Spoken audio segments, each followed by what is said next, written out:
India versus New Zealand. India although के उनके bowler Shami कह चुके हैं कि हाँ जी एडवांटेज तो है, लेकिन फिर गौतम गंभीर ने कहा कि नहीं नहीं कोई ऐसी बात नहीं है, हम न्यूट्रल वेन्यू पे खेल रहे हैं और जो ये कह रहा है वो बकवास कर रहा है, वो जो भी कहते रहे। लेकिन न्यूजीलैंड गई, उन्होंने दुबई का भी मजा ले लिया, दे केम बैक, इन्होंने यहाँ पे मजा चखा भी दिया, लाहौर पे उन्होंने खेल लिया, now they will be going back again to Dubai. So is it even Stevens या फिर अभी भी आप समझते हैं कि इंडिया अब एडवांटेजेस? नहीं, देखिए इंडिया को एज तो है ना, वो वहीं पर रह रहे हैं, उसी कंडीशन में खेले हैं। न्यूजीलैंड की जो सबसे अच्छी बात ये है कि उनके पास उस कंडीशन के हिसाब से टीम मौजूद है।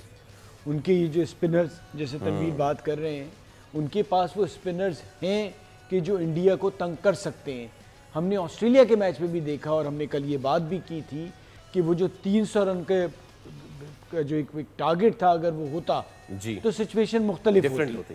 तो न्यूजीलैंड ने वहाँ जाके रिस्क लिया, उन्होंने हार बर्दाश्त की, जिस तरह से उन्होंने डिसीजन लिया कि वो खेल सकते थे, उन्होंने इंडिया को खिलाया।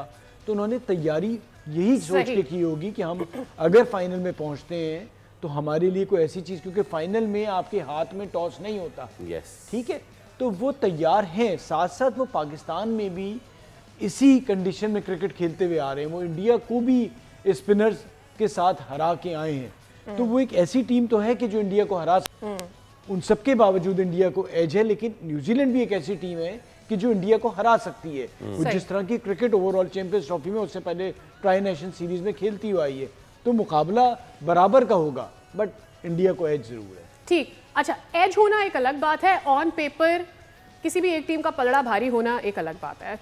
Comparing New Zealand with India, who do you think is the stronger team? देखिए, अब ये चीज़ जहन से निकाल देनी चाहिए कि वो टाइम ख़त्म हो गया कि एशियन टीम में स्पिनर्स पे बहुत अच्छा खेलती हैं। अब वो टाइम नहीं है, क्योंकि ये जो लीग्स है ना, IPL में जा रहे हैं, PSL में आ रहे हैं, डिफरेंट लीग, ये इनको बड़ी समझ आ गई है कि किस पिच पे कौन से कंट्री में किस किस्म की टीम लेके जानी है, कैसे स्पिनर लेके जाने, किस तरह खेलना है। अब सबको ये पता चल गया है। इसीलिए आप देखें कि न्यूजीलैंड की टीम ने अभी इंडिया को कितने बुरे तरीके से टेस्ट मैचेस हराए जी, ठीक है, तो वहाँ मतलब यानी किसी को समझ नहीं आ रही थी कि इतने बुरे तरीके से न्यूजीलैंड की टीम भी हरा सकती है। वहाँ पे स्पिनर्स ने परफॉर्म किया और इनके बैट्समैनों ने वहाँ के स्पिनर्स को टैकल किया।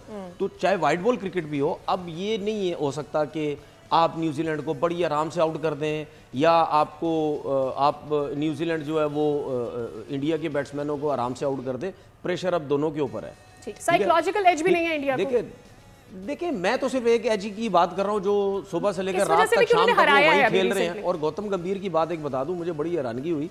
वो कह रहे हैं जी हम तो स्टेडियम के अंदर तो हमने कोई मैच ही नहीं खेला, ना प्रैक्टिस की, हम तो ICC के ग्राउंड में, वो पीछे एक ग्राउंड है, वहाँ पे नेट सेशन होते हैं, हमने वहाँ पे नेट्स किए हैं। भाई बात ये है कि वहाँ पे किए हैं या कहीं भी किए हैं, आपको एक फेवर मिली हुई है, आपने उस हिसाब से आप टीम बनाते हैं।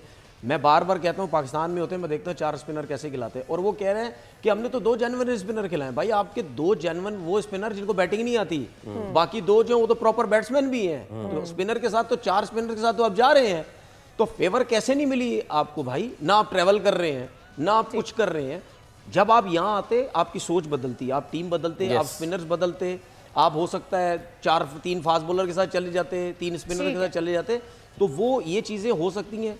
लेकिन जो न्यूजीलैंड ने आज क्रिकेट खेली है ना, उससे मुझे ऐसा लगता है, मैं आज ही बता रहा हूँ, मैं आज बता रहा हूँ, मैं न्यूजीलैंड के साथ जा रहा हूँ। ओके, चले हम प्रेडिक्शन तो आखिर में लेंगे। Sadia, we will have to take a break. और फवाद भाई आप कुछ कहना चाह रहे थे, please hold on to that thought. हम एक ब्रेक ले रहे हैं, ब्रेक के उस पर जब हाजिर होंगे, we will be discussing more about the big final, क्योंकि आप देख रहे हैं चैंपियंस ट्रॉफी 2025 खेल का जुनून। Stay with us. सब्सक्राइब करें और बेल दबाएं ताकि कोई खबर रह न जाए।